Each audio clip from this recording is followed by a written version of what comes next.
आप कौन सा व्यक्ति आप में ऐसा है जो शरीर से परिचित नहीं है?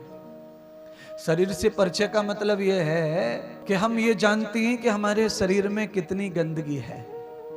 सब जानते हैं महाराज, सबको मालूम है कि हम गंदगी को शरीर में कहां कहां देखते हैं, कौन कौन से द्वार से, छिद्र से देखते हैं। और हम इतना जानने के बावजूद भी इस शरीर के प्रति अति मोह रखते हैं, प्रेम रखते हैं। क्योंकि इस शरीर का केवल एक पक्ष नहीं गंदगी, इस शरीर का एक ही पक्ष नहीं है कि इसमें थूक खकार है, मल मूत्र है, इसमें बदबू है, गंध है, अंदर ये सड़ा गला गंदा है, इसमें कुछ भी नहीं है। अंदर ये मल मूत्र का मानो डिब्बा है, ये सोच का खड्डा है, इसमें आप जो भी गाली दे दो सब परफेक्ट बैठेंगी। केवल इतना ही कहकर शांति नहीं है, इसका दूसरा पक्ष यह है कि ये शरीर परमात्मा से मिलाने का भी काम करता है। पर कब करता है? जब मन अच्छा हो जाए, जब बुद्धि अच्छी हो जाए, जब चित्त अच्छा हो जाए। मन बुद्धि चित्त जब अच्छे हो जाते हैं बंधु हो, तो फिर मलमूत्र का कोई अस्तित्व नहीं बचता है। मन खराब हो जाए, बुद्धि खराब हो जाए, तो फिर शरीर की कोई महिमा नहीं है, इसकी कोई वाह वाह नहीं है। फिर संसार में इससे ज्यादा घटिया शरीर कोई नहीं है। आप किसी सुंदर महिला को, किसी सुंदर पुरुष को देखो, उसकी आंखें सुंदर होती हैं तो लोग हिरण का नाम लेते हैं, उसके कान सुंदर होते हैं तो लोग घोड़े का नाम लेते हैं, किसी की नाक अच्छी होती है तो लोग तोते का नाम लेते हैं। आपकी प्रशंसा तो सुंदरता में कहीं कोई करता ही नहीं है।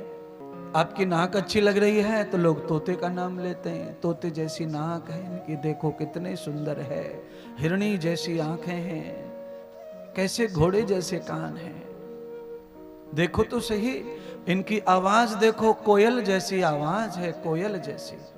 तो भाई हमारे कंठ में गुण है और प्रशंसा कोयल की हो रही है, नाक हमारी अच्छी है, प्रशंसा तोते की हो रही है, कान अच्छे हमारे हैं, प्रशंसा घोड़े की हो रही है, आंखें हमारी अच्छा है, प्रशंसा हिरणी की हो रही है। कुल मिलाकर भगवान ये कहते हैं कि ये जो चीज तुझ में अच्छी है वो चीज तो जानवरों में भी है, पर तू क्यों महान?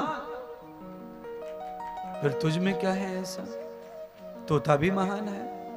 अगर तोता महान न होता तो तोते को लोग अपने घर में दरवाजे पर क्यों लटकाएंगे, क्यों पालेंगे? घोड़ा महान नहीं होगा तो क्यों राजा महाराजा घोड़े पे चढ़ेंगे, और क्यों मिलिट्री वाले घोड़ों को चराएंगे, पिराएंगे, खिलाएंगे और रखेंगे? फौज में भर्ती, पुलिस में भर्ती, सीआरपी में, सब जगह घोड़े भर्ती हुए, सब जगह घोड़े रहते हैं, सब जगह कुत्ते रहते हैं। क्या महिमा है तुम्हारी? कहते हैं तुर्की में अभी भूकंप आया, उसमें जिन डेड बॉडियों को मिलिट्री नहीं ढूंढ पाई, एनडीआरएफ नहीं ढूंढ पाई, उनको कुत्तों ने ढूंढा। तो फिर यहाँ तो फिर ट्रेनिंग शुदा मिलिट्री वाले से भी ज्यादा बेटर तो कुत्ता है। तो फिर हम क्यों महिमा करें इंसान की? क्या है फिर इंसान? बंधुओं, मेरे मेहनत करने का मतलब केवल आपको पुण्य देना नहीं है। पुण्य तो आप पंडित जी की कथा सुन के भी कमा सकते हैं, पर मेरी मेहनत का फल आपको तब मिलेगा, मुझे भी तभी फल मिलेगा कथा का, जब आपके जीवन में अपने प्रति महानता आएगी। आप महानता को खड़ा करें, मानवता को, इंसानियत को। परमात्मा ने आपको इंसान बनाया है तो पशुओं की तरह जीना ठीक नहीं है। जो व्यक्ति अपने जीवन को पशु की तरह जी रहा है वो मलमूत्र का ही डिब्बा है। और जिस व्यक्ति ने अपने जीवन को मानवीय जीवन बना लिया, फिर उसके जीवन में मलमूत्र का कोई अस्तित्व नहीं है, कोई जगह नहीं है, वो महान हो जाता है। पांडाल में आया हुआ एक एक व्यक्ति, नर नारी महान है मेरी नजर में।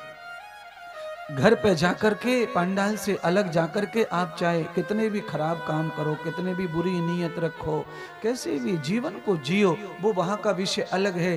पर आप पांडाल में आए हैं तो मेरी नजर में तो आप महान हैं, क्योंकि आपको परमात्मा लाया कथा सुनाने, और किसी की औकात नहीं जो आप यहाँ तक आते। तो आप महान तो हैं, आप अच्छे तो हैं, प्रभु का हाथ तो है आपके ऊपर, क्योंकि जनता तो बहुत ज्यादा है, कई करोड़ लोग रहते हैं छत्तीसगढ़ में, पर आपको चुन के लाए हैं।